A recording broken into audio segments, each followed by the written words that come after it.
নেত্রকোনা জেলার খালিয়াজুড়ি উপজেলার একটি নাশকতার মামলায় আওয়ামী লীগের ৪৩ জন নেতাকর্মী জামিন নিতে আসলে জেলা জজ আদালত তাদের জামিন আবেদন নামঞ্জুর করলে এজলাস থেকে আসামিরা বের হয়ে জয় বাংলা স্লোগান দিলে আদালত পাড়ায় উত্তেজনা ছড়িয়ে পড়ে।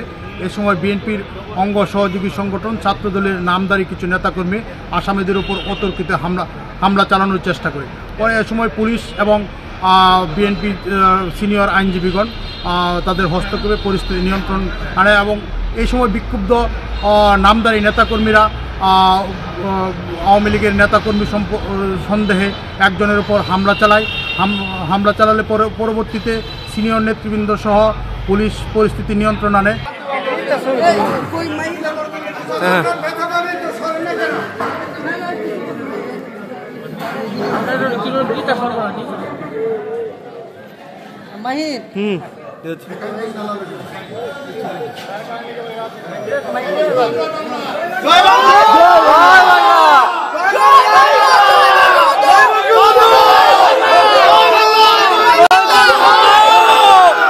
সানবিট সব দিবে সামাল।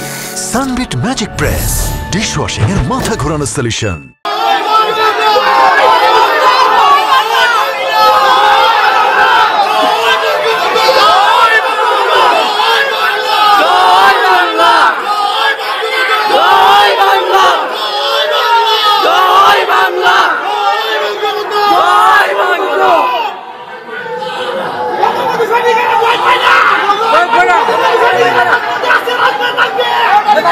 তেতাল্লিশ জনের নামে যে নাশকতামূলক মামলা ছিল সেখানে সদ্য সাবেক উপজেলা চেয়ারম্যান সানোয়ারুজ্জামান চৌধুরী সুয়েব এবং উপজেলা আওয়ামী লীগের সাধারণ সম্পাদক আবুল কালাম আজাদ সহ 43 জন নেতাকর্মী এসেছিল।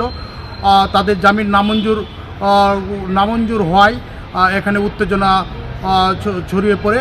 মূলত জয় বাংলা স্লোগান দেওয়াকে কেন্দ্র করেই এখানে বিএনপির নামধারী যে বিএনপির সহযোগী সংগঠন ছাত্রদলের নামধারী নেতাকর্মীরা তাদের উপর হামলা চালায়। এ সময় আদালতে পাড়ায় ব্যাপক উত্তেজনা ছড়িয়ে পড়ে। পরবর্তীতে পুলিশ এবং বিএনপির সিনিয়র আইনজীবীদের হস্তক্ষেপে পরিস্থিতি শান্ত হয়।